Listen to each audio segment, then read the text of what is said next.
All right, team, we are back in the Fireside PM podcast. And I realize I may be having a tradition here of having former managers on the show.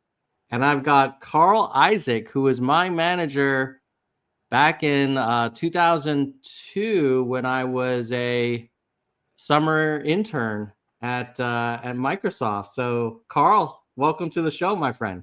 Thanks, Tom. And I realize it's a little late, but we never did do that performance review. So I was hoping we could do it now, if that's okay. I have my notes. Yeah, as long as it comes with a bonus, I'm all good with that.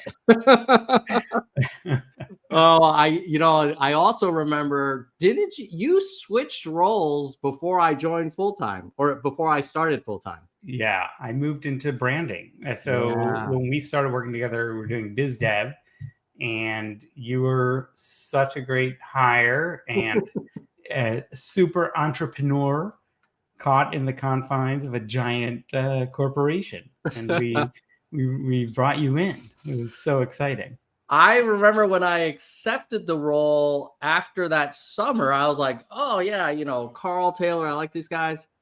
And then I think before I started full time, you let me know like, oh hey, making some changes.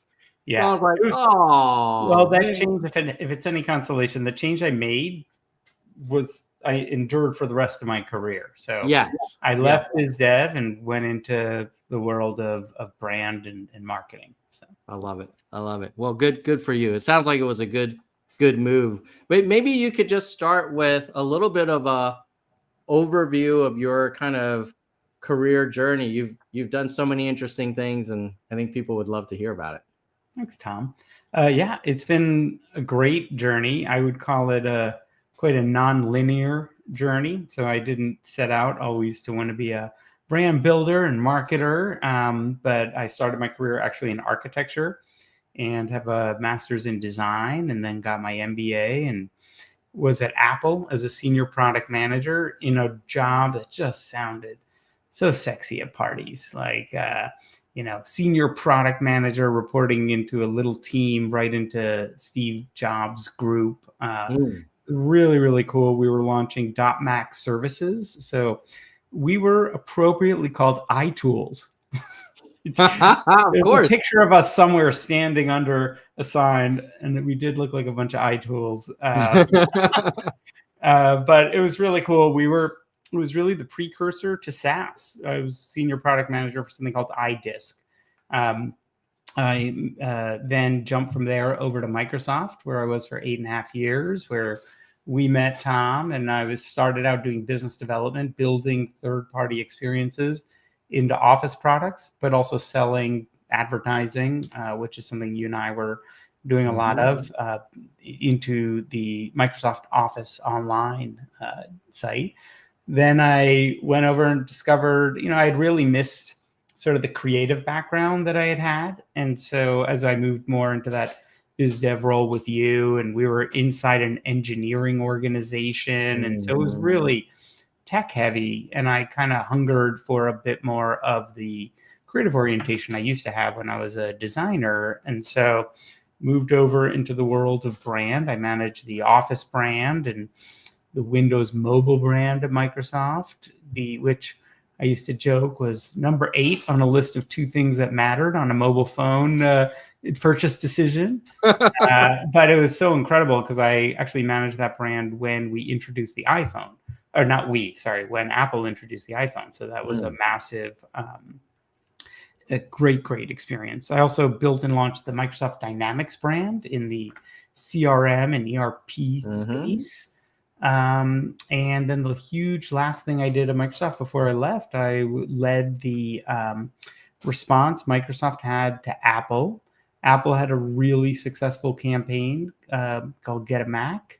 And we responded with something called I'm a PC, actually building on a lot of their work. And for those people that may remember, 2 people standing in a white screen environment, and we basically democratized their, they sort of made Microsoft look like a bunch of nerds, but we then showed like the democratization of technology. Apple wasn't as pervasive at the time. So that was an incredible experience. And then I always just hungered to get closer into the creative world. And so I went agency side, and I was at an agency called Razorfish, which Mm-hmm. and I actually serviced the Microsoft account. So I ran the Microsoft account at Razorfish, then loved the agency world. I moved down to San Francisco from Seattle and was executive director of digital branding at Landor. It was my belief that digital branding shouldn't be a thing. It's just called branding. Mm-hmm. But Landor was really known for like packaging and um, more physical design assets. And so there was a huge opportunity for them to really transition from analog to digital, which I helped with. And I then went, probably my biggest two roles. I was at Adobe, global head of brand for Adobe for 4.5 years from 2012 to the middle of 2016. So a little era where many case studies have been written about because we actually, shifted our whole model to cloud-based subscriptions and also had acquired Omniture. And so we moved into digital marketing really in a really big way. And I would say that time at Adobe really was a huge departure from my experience at Microsoft. When I was at Microsoft, I worked with some of the most amazing people and smartest people. Yet somehow we managed to miss social, search, and mobile, sort of the underpinning of the economy at that time. And when I was at Adobe, we took a big swing and got it right and had just a transformational experience. I then left Adobe and went to work for the chief product officer over at eBay, where I was vice president of global brand. And it was a really incredible experience because we moved brand out of marketing. It typically sits in a marketing function, which we can talk about in a little while, and put it under product for a very important and specific reason, which I know we'll get into. Namely that I believe the brand is the product, the experience is the brand. And so we'll circle back to that. I'll just say a couple more quick things about my experience. I left eBay in 2018 and decided to launch an agency, which went incredibly well. And then during the pandemic was a really challenging period for many of us, and I made a few really exciting changes. One is I decided to offer much more like fractional marketing work and fractional. So I've been a fractional chief marketer, chief marketing officer, and chief brand officer for all sorts of kinds of companies, including many early stage startups. But then I also have my agency, Hi, It's Us, and continue to offer, really cool agency services. Most of my clients are tech, but not all of them. I've branched out and done a bunch of things with some retail brands and services brands. And so happy to talk to you about all that. But most important thing is I live here in Los Angeles and going through a really hard time at the moment. Fortunately, we're safe and okay, but my thoughts are with sort of all the people of LA. It's been really a devastating moment with all the fires from the Pacific Palisades and Hollywood and Pasadena and Altadena.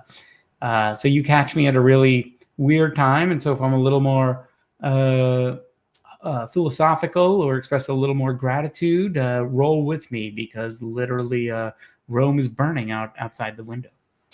Yeah, you must be checking the status of the fires on a minute-to-minute basis. Like, are things settling down? I heard in the news this morning that like there should be less wind. Does that mean like we can get this thing under control? Or it's crazy, because in an era of like never having access to more information, it's actually been really hard to get good information. And so there is an app called Watch Duty, which pretty much all of LA is on at the moment. You can see minute by minute what's happening. But even that is, not exactly as easy. And there's a lot of like rumors running around, and you talk to people. And so not unlike what's going on in the tech industry, there's a lot of misinformation out there. And so it's been really important to get, for my own peace of mind, to just get access to credible news, which you probably will agree is harder and harder to find these days. Yeah. Yeah. I mean, I was just talking to my kids last week, and they were like, oh, when I have kids, I'm going to be able to tell them that I lived through a global emergency, with the pandemic. And I was saying to them, like, guys, it feels like there's these major events a little more often than every century now. Yeah, I think sadly it won't be the only experience. And the other thing about the kids your age, and my kids are just a little older, but also is the generation just has it really hard. Not only did they live through a global pandemic, but the cost of universities has skyrocketed compared to what it was when you and I went through, and cost of home ownership is super far to reach, and there's tons of issues around social media, and then the depression and anxiety that's caused. And so I know there's some of my clients, I had the good fortune of working with a company called Lyra. You may know them. They offer mental health services for companies. Oh, yeah. And that was incredible. And just mental health issues are very real, not only for that generation, frankly, for all generations, ourselves included. And it's so wonderful that conversation has been destigmatized, and you can actually speak more openly about it and say what it was like when we first entered the workforce. But I will say I feel a lot for teens and kids and young adults in their early 20s these days. It's a very different world. And, from a brand lens, I always try and keep that in mind. I'm doing a lot of work right now with companies that focus on like Gen Z audiences. And I've been in this industry long enough when I remember when we would debate whether we should market to millennials. Now it's, down Gen Z and soon Gen Alpha. So, yeah. Yeah, I wonder, like, from a brand perspective, because folks in that younger generation are going through such difficulty, does that mean that some of those traditionally like super positive, bright, everything's great brands, like that's kind of going to be tone deaf if you try and launch with that? Like, do people want like more real, like more authentic, or more kind of balanced brands? Like, how does that world, kind of the world is changing stuff, translate into how a company should think about a brand if they're coming up with a new one?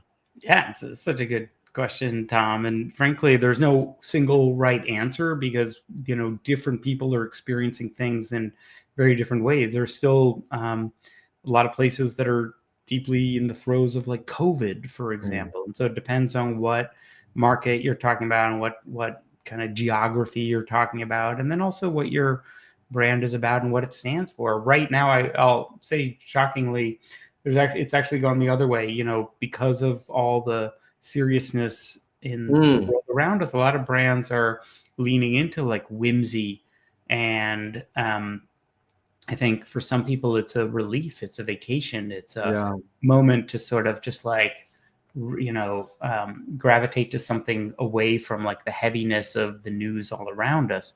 With that said, especially for the younger generation, they can smell bullshit a mile away. And so, brands that are funny and engaging, I think there's still a lot of room for. Brands that are misleading or overly sort of advertising, in terms of their approach, I think people get turned off to. And probably not just your kids' generation, but us too. Most people don't want to be, turns out, little secret, you heard it here first, you can break this across the internet, Tom. Okay, let's do it. Most people don't want to be marketed at.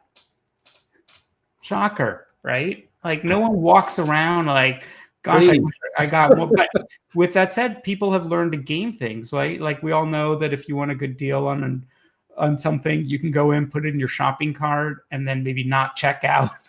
In a little while, a good email offer will appear. And I think many people appreciate clever relatable advertising. But as a whole, I think we're all really cynical and skeptical of what companies have to say. And that's what a lot of the research says as well. Not only companies, but governments and leadership. And so large part of that is because we have a lot more access to information. But coming back to a point I made earlier, how do we know whether that information is credible or not? Yeah, totally agree. I have a bunch of follow-up questions. I'd love to Let's do it. to go in the order of your career. The Apple to Microsoft move, I'm guessing the culture was very different. I was also curious why you went from product to biz dev, because what drove that interest in doing biz dev? I love like networking and negotiating and really like opening brands up to their communities. And so I saw like at Apple doing biz dev, which, you know, I just started to do when I was there, even in the product role. Like I was running this thing called iDisk. And just for people that don't know it, it was a little hard drive that sat on your desktop and you could drop files into. And then magically, someone else could open up that drive and take the files out. And so that was a precursor to cloud. But we realized that like, it wouldn't it be better if there was also like an ecosystem of apps before the App Store? And, you know, and so I was starting to get excited about like the ecosystem and how do we build community. And so one of the things I was trying to work on there was this thing called SETI at home where you could use your computer for computer's processing power when you're not using it to help search for extraterrestrial life. Yeah. So I was trying to cut deals with the SETI at home people and all sorts of interesting businesses. And I got really excited about that. And this opportunity opened up at Microsoft. And I had a 3-month-old. Living in Palo Alto wasn't the easiest. And I thought Seattle would be a great place to, you know, build a family. But I also really got attracted to just the experiences my colleagues were having at Microsoft. I found, and to be clear, the transition from Apple to Microsoft is what piqued my interest in brand holistically, because I saw the difference between how brands are perceived on the outside versus what companies are like on the inside. And so when I made that change, this was not too long after the DOJ had found Microsoft to be an anti-competitive monopoly. And, you know, it was sort of the imagery was like Darth Vader was roaming the halls, right, at Microsoft. And I found my experience to be nothing like that. People were so open and so positive and interested in working with startups and interested in, you know, doing good in the world. And conversely at Apple, the reputation was, hey, the perception was, this is like the anti-corporate corporation, right? And think different and all of that. And on the inside, it's a lot more hierarchical and buttoned up than one would think. And so that really piqued my interest in sort of the change in perceptions and sparked my interest in branding. I love it.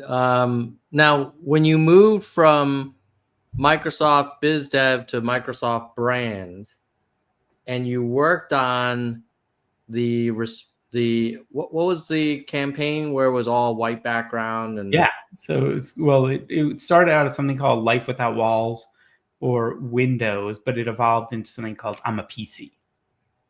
And that was a response to an Apple campaign. That they made the kind of Microsoft guy look kind of like portly and like a nerd.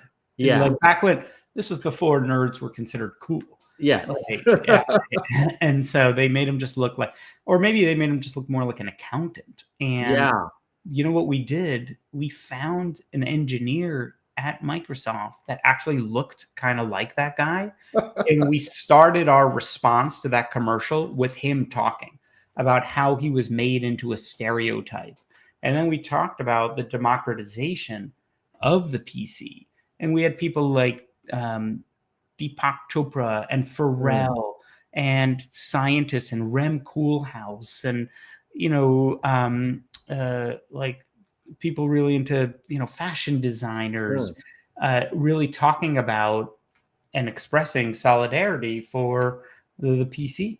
And at the time, keep in mind that Apple laptops were way more expensive than, say, PCs. And so it really helped humanize and democratize the PC, which frankly, I think is something that really credible about Microsoft. They've always been about democratizing technology. Yeah, I love it. And then when you moved to Razorfish, managing the Microsoft account, what was that kind of role? Because you kind of went to the other side, right? Or Well, what was that like? Other side of the table. Yeah, you'd think a bit, yeah. Except for the funny reality is that at the time we were actually still owned by Microsoft. Oh. So I left Microsoft to go to an agency to service Microsoft that was also actually owned by Microsoft, and I ran the account.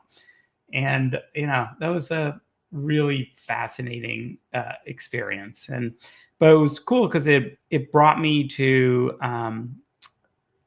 China and Japan and all sorts of on all sorts of interesting projects. I was doing both strategy work and overseeing the account, and so it was an incredible experience. And I kept the reason I did it is there's this book called like Now Discover Your Strengths, you may know. Oh, And yeah. it asks the basic question of like, is it better to get better at something that you're good at or improve something that you're not good at? And its argument is get better at the things you're good at. And I that really resonated with me. And I love creativity and I love the power creativity can have on business. And so I kept wanting to get closer and closer to that creative spark. Now I'm at the epicenter of it. Like I literally do a lot of that work myself. But at the time, I was working with creative teams. Now, before we move off of Microsoft, you mentioned in your maybe time at Adobe that Microsoft has some really smart people and missed a lot of major trends that in many ways it was positioned to be a leader in. Like, why do you think that happened? Well, I mean, that's a huge question and a very long question, but let's cut to the chase on a few key themes. Microsoft isn't alone in that. A lot of companies, didn't Kevin Systrom work at Google for a long time before leaving to found Instagram? And lots of companies do that. But one thing that Microsoft did not do well at that time, which I think changed now under Satya, is they just didn't listen to a lot of people. There was a lot of hubris. They didn't listen to their customers. They didn't listen to their partners. They didn't listen to their more junior employees. And it took me a little while to kind of like unlearn some of those habits. And so when I ran teams like at eBay, the team I ran, like I would bring more junior people into the meetings with the CEOs and give them a voice, give them an opportunity to share their voice, because I feel like the old way of doing it, which was you earn your seat at the table, you're quiet for literally like a year or two, you don't speak unless spoken to, you sit at the back of the room. Usually there was like a row of chairs behind the table. Basically it was doing everything. The old models would do everything they could to kind of suppress things that didn't fit their narrative. And one thing that junior people are really good at is telling the truth. Maybe they're too naive to know that like later in careers, people play politics and you might not want to say that thing. And like, they'll just tell it like it is. And I think a lot of companies need a lot more of that. And Microsoft didn't do a good job of clearly at that time of listening. Yeah. I still remember there were meetings at Microsoft where the senior exec, like one time a person, he put his feet on the desk and like kind of like as we were presenting, and I was just like, this is totally a hierarchy here, and we know who's a senior person. You know what's cool about the era we're in now, Tom, is that there's just that kind of stuff wouldn't happen. Yeah. Like that, it gives me hope for, like, as my kids are entering the workforce and as your kids go into the workforce, like it'll be frankly, it'll be a different workforce, but it'll be a better environment in the sense of like being inclusive and not basically the management philosophy at that time. There was a lot of people, I didn't subscribe to it, but a lot of people that believed in intimidation. And to me now, the key thing that people subscribe to is actually vulnerability. Frankly, even having this conversation, Tom, we wouldn't have done this kind of a transparent conversation about it many years ago. And leading with vulnerability is so important. It really breaks down barriers. So I'll just give you an example. When you lead with vulnerability and you share things and kind of like lower the waterline and expose a little bit more of yourself, that tends to build empathy. And empathy is the cornerstone of innovation and collaboration, I should say. And we need teams collaborating. And by contrast, if you're self-righteous and guarded and siloed, no one's going to want to work with you. And you're not going to be able to collaborate. And consequently, you're not going to be able to innovate as quickly. And I think that's another big part of it, right? You remember all the like silos at Microsoft, and granted, there's exceptions to every rule, right? And for every point I'm making, you could certainly find a company that succeeded by doing it. But I'm inspired by sort of kindness in the workplace that exists right now, and the ability to, inspire people to do their best through kindness and through service and through vulnerability, as opposed to through intimidation and authority. And I think that'll yield a better outcome. Yeah, I'm in your camp. It does make me wonder about some counterexamples, like how Elon has run Twitter, or how he's known to run Tesla. It doesn't seem like a very big place for empathy and vulnerability. But and it's a roller coaster ride, and there's a lot to unpack around him. But like, what's it going to be like for us as we head into this new administration, and frankly, as we have wildfires burning, and there is no brand safety on those platforms, and people can do and say whatever they want.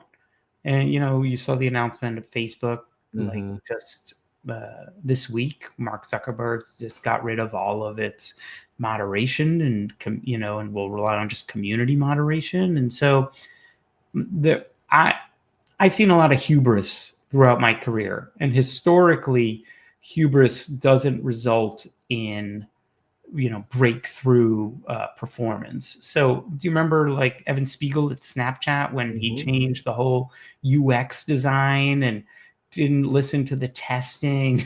It like tanked. And do you remember Microsoft launched the Kin and we had to pull it after 3 weeks? And of course, there's always exceptions. And frankly, there's a difference between having conviction and having hubris. And how would you define the difference? That's a really interesting one. I would say that, like if we look at what Apple did, they had a lot of conviction, right? Like they didn't do ad testing, right? They're like one of the famous companies that didn't do that. They Steve Jobs had a lot of, opinions about product testing, and that your customers don't necessarily know what they want when you're innovating and showing them something new. That's different than kind of ramming things down people's throats. And I think there's a responsibility in technology when you are a huge platform like X and Facebook to have credible access to information. And so that comes from ego. Frankly, why is it called X, Tom? Was Twitter not working as a brand? No. You know why it's called X? Because Elon wanted to stitch it together with his other X companies, SpaceX, Tesla X, other X's. And he owned that X for a long time. It was just waiting. That's hubris, right? I don't see a customer benefit today. And frankly, Twitter was it had its issues, but as a brand, people had a lot of affinity for it. Yeah, I remember when they made that change, which, by the way, didn't feel like it was a very well orchestrated rollout. It just That's why I'm saying it's hubris. It was done overnight. I thought it was a bug. He threw a giant X on the roof of the building without even having building codes and permits. Some people applaud that, Tom. Some people applaud how he went out, and was it Iowa or Idaho, and ripped out servers in a weekend that his engineering teams told would take 6 months. A lot of stories and folklore around this hero mythology. But when you're a technology platform, you also have a responsibility to your communities. And are we better served right now on these platforms without any kind of moderation? And who is their audience? Their audience are advertisers and brands. Do brands want to appear on, amongst content that could be anything because there's no more brand safety and no more policing other than community policing? Time will tell, but I think no. Yeah. I think Elon also said his advertisers can go fuck off. Yes, he did tell them that they could do that to themselves. What's interesting is even now, long after they made the change, people still refer to Twitter as many people. You took a brand that used to be called Twitter, and they would report about a tweet or said on Twitter, and now they say on X, formerly Twitter. Yeah, like a year later, they're still all saying the time.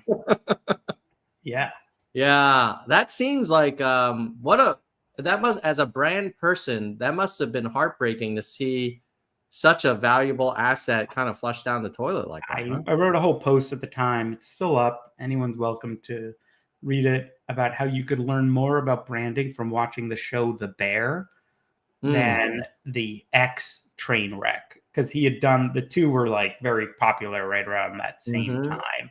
And it centered on this idea that X was all about hubris and sort of inserting yourself. And The Bear is all about, I don't know if you've seen that show or not. I've heard about it, but I haven't watched it. Well, you got to watch it. It's an incredible show about a chef and, the restaurant staff. But it's all about collaboration. And it's all about, synchronization, and it's all about experimentation.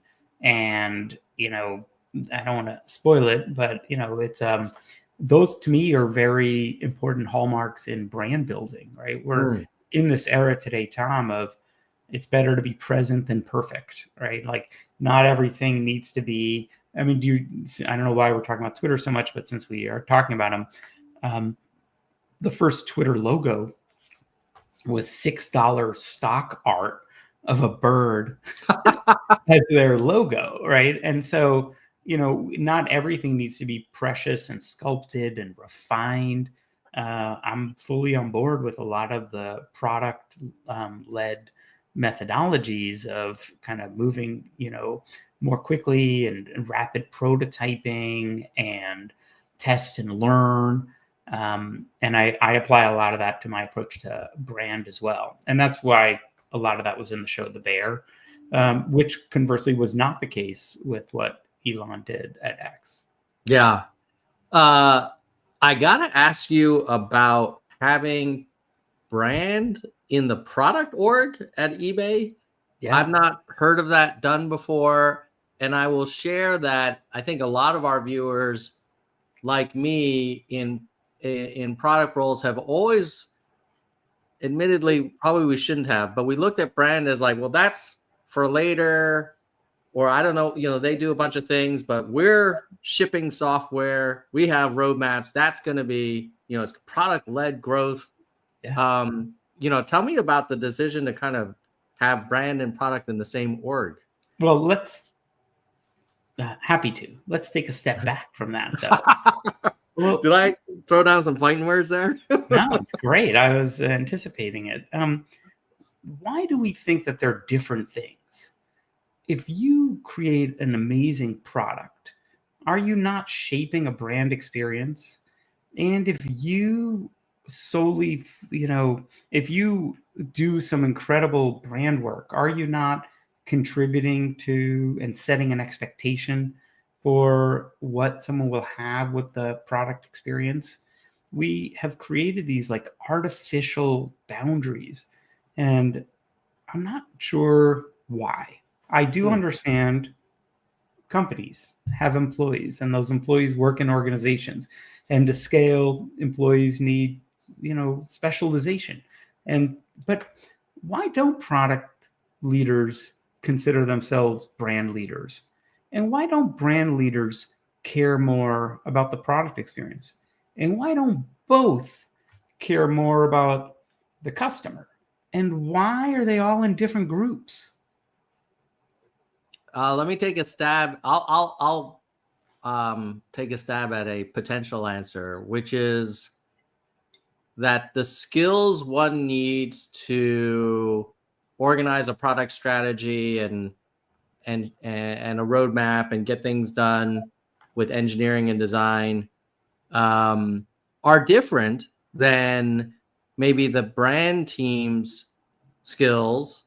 And similarly, like you probably, if you put a PM in a brand team, I don't know how they would do. They may not be very. Tom, I appreciate that perspective. However, you are thinking about brand as a team, but brand is an action, and it's an action that customers experience, just like product, right? Like you're building a product, but the product isn't the product. Like the product is what people are using. It's not about, do you remember at Microsoft, we used to like put box software every time you ship something? Shipping isn't the goal, right? The goal is people using the product.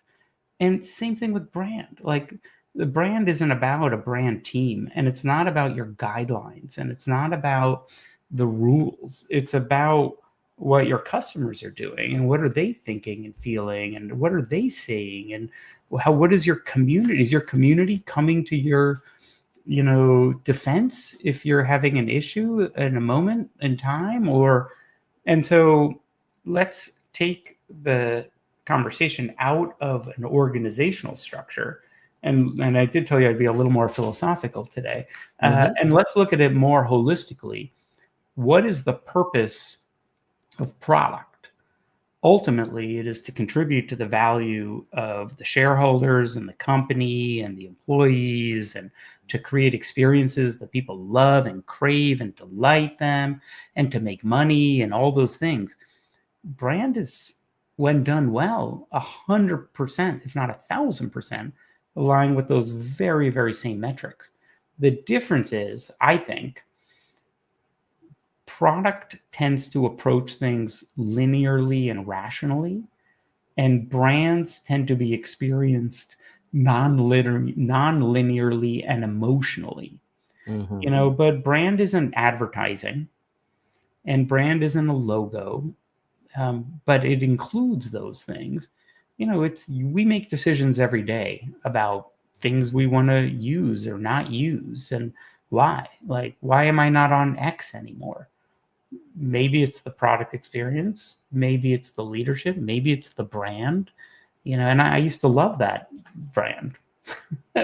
And so we make choices every day, and brands can help set expectations and maybe encourage people to consider those products and services, but also they can help, when done well, rally their communities.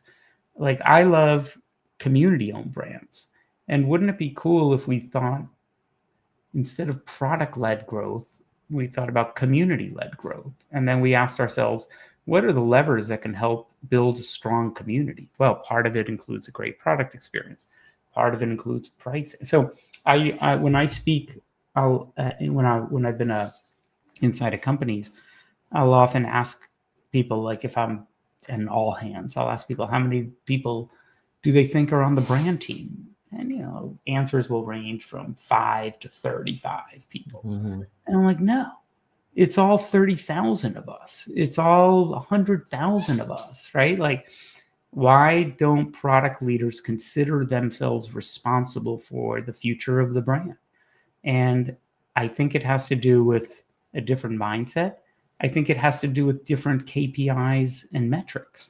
Mm-hmm. Like, if you gave a brand leader, and by the way, like, let's talk product for a minute, right? Like, don't you think like the onboarding experience is a brand experience, and what happens in your first 30 days is a brand experience, and whether you're likely to recommend after using it is a brand experience? Like, these are all brand touch points as well as product or service touch points. And so I've been really successful encouraging people to think less narrowly about the definition of brand, and hopefully appropriate more or take more ownership and responsibility for what they're creating. Because what they're creating isn't a set of features.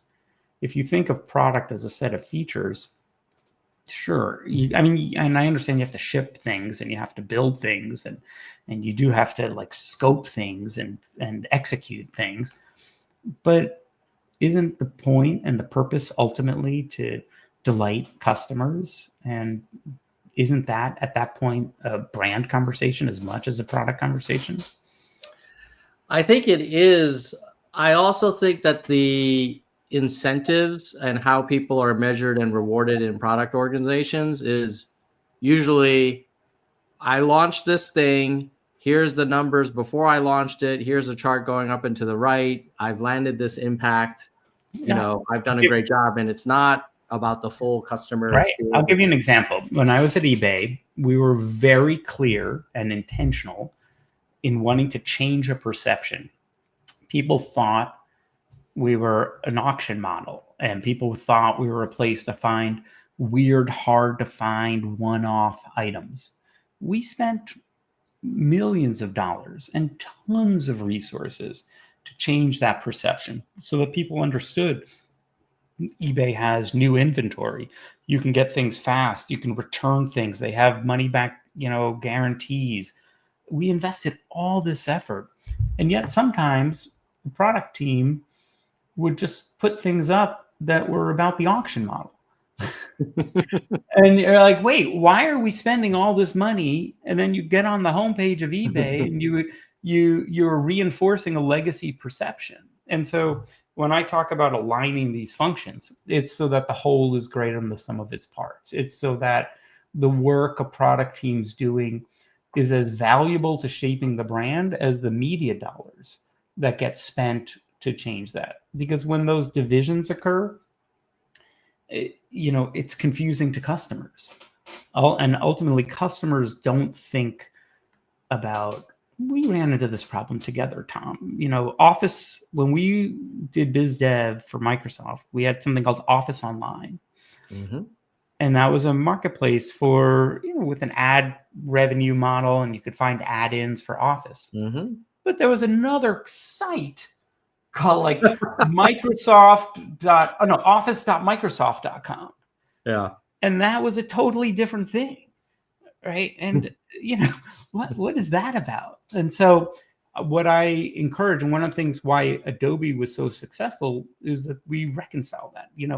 We made some huge change. We made a change to our business strategy, our product strategy, and our brand strategy. And we centered that all around community. And, it was transformational. And so these things should be self-reinforcing. And a lot of experiences happen through product. I mean, do you remember how viral Slack was in its earliest days? Mm-hmm. How much money did Slack spend on advertising? Not a lot. But wasn't it still a brand experience that people were having? And you could do all these fun things and gifts and third-party add-ins and order your Taco Bell from Slack and all these cool things that were part of the joy of using the product. And so the reason, to circle back to your original question, that brand was part of product is to help signal that brand is so much more than marketing, and to not think of brand only as marketing. It's inclusive of marketing, but not limited to. Pricing impacts brand, operations, customer success, product, and then in more specifically in eBay's case, we had some legacy issues that were about the product. And so we wanted a more holistic approach that connected our, brand systems, our design identity, our perception change, our vision with the experiences people were actually building and offering customers. Carl, what would be an example of something that you did at eBay within the product org that was good for eBay that would not have been possible had you been structured like in the traditional way where brand is like off in its own area? Well, we led a cultural change within the company. When we rebranded eBay, we had just separated from PayPal, and we redefined our audience, our mission, our purpose, our visual identity, our brand strategy, and even some of the experiences. But the hardest thing that changed was that we inspired the entire company through dialogues like this to think very differently about the experiences they were actually creating. And so for at the time, this was like 2016, 2017, we were trying to reach Gen Z audiences. And, we built something called ShopBot, which was using AI and computer vision to take 1 billion items in our eBay catalog, which is how much we had at the time, and serve it to 1 billion, daily active users in Facebook Messenger, because we were able to inspire them to think what are we going to talk to Gen Z about coming to eBay? And then they're going to see that it takes 7 days to see if you win your auction. And then it's going to take another 7 to get to you. And we knew we had to go to eBay. We had to go to our audience. They weren't going to come to us. And so we did that. And that was a holistic brand strategy, but also a product-led, push. And eventually that technology got built into the eBay experience. But you could take a picture of an item and it would show up in Facebook Messenger, and you could see how much it would cost on eBay and choose and buy it right there and get it in 2 days or less. All of that work to contribute to change the perception that eBay was a modern marketplace and not like a legacy auction house. Yeah, that's very thought-provoking. There's probably ideas like that sitting in other brand teams at other tech companies that will never get executed on because the product and engine and brand are generally not that close. Yeah, one of the things I did at Adobe, right, we were all about community. Anytime you launch an Adobe product on the creative side, so whatever, Illustrator, Photoshop, whatever, you'll see a splash screen come up. And that splash screen uses community-based artwork because of the brand, because of our brand strategy, because, I led that effort. That was a product effort and, made the recommendation. The question was, what should we do with our splash screen? My initial response is we shouldn't have a splash screen. Let's just launch really quick.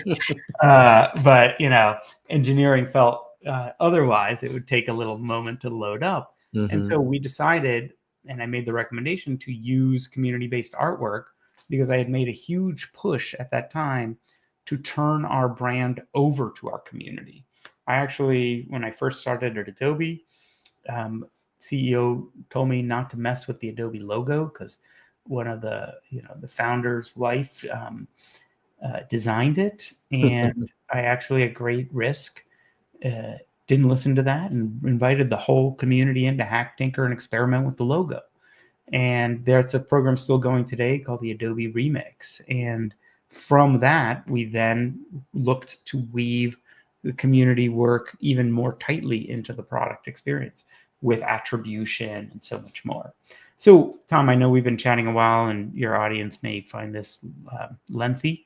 So let me just leave you with the thought that to open the aperture of the conversation, to actually, as a brand leader, as a product leader, see yourself as a brand leader as well. And you know that product leaders have a lot of opinions on brand. So why not embrace it and work with your brand teams instead of looking at it as a checkbox, like we have to go through legal, we have to go through brand. Brand isn't about getting the colors right.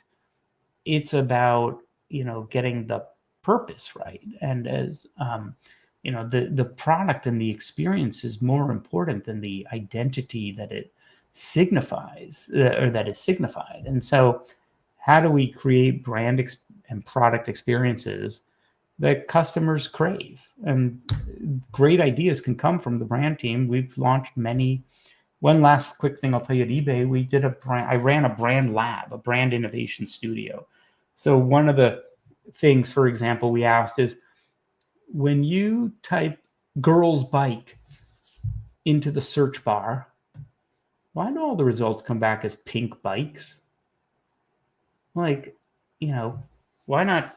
I mean, have you not seen female cyclists and female athletes and the amazing things they can do? And so we showed how we can help change perceptions by changing the search results, and just things like that went a long way. Carl, what a fascinating conversation. I think maybe one thing that I would share with the product folks out there is, if your interaction with the brand team is at launch review, and that's the first time you're like, oh, by the way, we're launching all this stuff, you may want to think about some of Carl's advice here, because it sounds like you don't think that brand should be that separate. It should be intertwined. It's part of a holistic effort from the beginning. Because why? Because that's what customers expect. And that's what, in the end, we should work backwards from that and connect customer expectations with the organizational design that then supports those kinds of experiences. And so I do think product leaders can build amazing brands. In fact, they have. And I do think brand leaders can create amazing product experiences. The problem is most people look at brand as police, and that's about protecting intellectual property as opposed to creating intellectual property, and about co-creating with your communities. And so there's a lot of great brands out there that do that kind of work. And, I think we're in a new era here where we have access to more tools and, technologies that can help us even shape those brands faster and experiment quicker. We should do much more of that. And so I know product leaders have a lot of sort of linear and rational steps in the process, and more power to them, because you need every bit of that. But as you're doing that, ask yourself, am I making a deposit in the brand bank or a withdrawal? Is this going to shape? Am I creating an auction model at a company that's trying to change that vision, or am I, contributing to the future of where we're headed? Carl, for a product person that doesn't think about brand a lot, like, how would you help give them a short definition of how they should think about what brand is? You're saying it's not logo, it's not the style guide, it's more than that. Yeah, it's ultimately what customers believe it to be. It's the experience that customers are going to have. And so, we're all responsible for shaping that experience. And now brands have a lot of templates and toolkits and definitions. And sometimes that does a disservice to brand teams because it sounds very academic and clinical. But I can hit you with a million of those: the brand North Star and purpose and mission and vision and values and pillars. And but what really matters is, what kind of experience did your customers have? What do they think? It's their brand. Brand isn't something that we define. You might have some guardrails around it and some aspirations around it, but ultimately, if a person doesn't believe your brand is X, then it's not X yet, you know? And so, like, how do we create those experiences that customers are delighted by? And then as a product leader, like, have a little bit of empathy for the hard work that goes into advertising and digital marketing and design and logo design and naming. And, you know, those are areas that may be outside your responsibility or maybe not. And we use all these terms like we're going to growth hack and product led, but I just ask, to what end? Because isn't the end result to build an enduring and powerful brand that customers love? And so everyone's on the same team. Yeah. And so how do you create more inroads? And instead of trying to create more barriers and separation, and it's okay, you can incubate a small, fast idea. I know product teams don't need to be saddled with more people, but what if you took one person from the brand team and brought them in really early and collaborated and got their input? Yeah, you might get surprised by the results. Yeah, this is super interesting, especially in a world where the ability to write code and ship features is going to be increasingly commoditized. And Yeah, you know, building a anyone can do it. website, how hard is that going to be? Yeah. Even a chatbot now, it's like whatever. Yeah. So maybe the brand is, and when you talk about the brand, I guess it's the full experience. It's not just the pixels on the screen. Think of it as an entire customer journey. What happens, you know, as a product leader, don't you care about the very first time someone's ever heard of your product and what expectation has been set? And as they learn about your product, don't you care about what perception they're going to come to the table with? And then as they consider whether to use your product and compare you to competitors, you care a lot about how you show up. But those two steps before have helped shape that. And then as they get into, you know, trial and usage, like, you know, there's all these incredible brand touch points. Do you remember SoulCycle? Right? Like, they built a cult, and, you know, there were like the idea that, like, if you were sitting at the front of the class, that really like meant something. That was a brand touch point. That was a service touch point, a product touch point, you name it. And so, you know, how do we work together? Because what I find oftentimes is when you're so focused on shipping, maybe you're focused a little too narrowly, because, by the way, we've all seen this. The game changes so radically. You lay out an 18-month product roadmap and you're in month 8. You know, I was at eBay when Amazon bought Whole Foods. Don't you think that had a little bit of an impact on our roadmap and strategy? And so, you know, how do we create these like rapid test and learn cycles, inclusive of collaborating with not every brand team. Some brand teams are going to be brand cops, and they too might be thinking too small and narrowly. But like a chief brand officer at a company is probably thinking expansively and cares as much about the product experience. I just wish product leaders cared as much about the brand experience. Yeah, I hear you. You've given us a lot of food for thought. Before we wrap up, 2 questions. One is, like, what's the best like career advice that you've gotten over the years that has made a very, very positive impact on you? And then final thing is, like, how can people stay in touch with your latest thoughts and keep up with you? Oh, thanks, Tom. Don't believe your own hype. That's probably the best career advice. You know, many of us will wind up in positions where, you know, people are really, you know, drawn to what we have to say because of the role we're in. I've been in some big roles, and it feels really exciting, and like people notice, and that builds, you know, but maybe just don't act that way. Don't believe your own hype. Stay humble and focus on helping people at every level, from caring about what the CEO and president and board member might say about the brand to what a junior product manager might say about a brand. Like, get advice from everyone at the company and relate to people at all levels, and sort of don't walk around with that ego.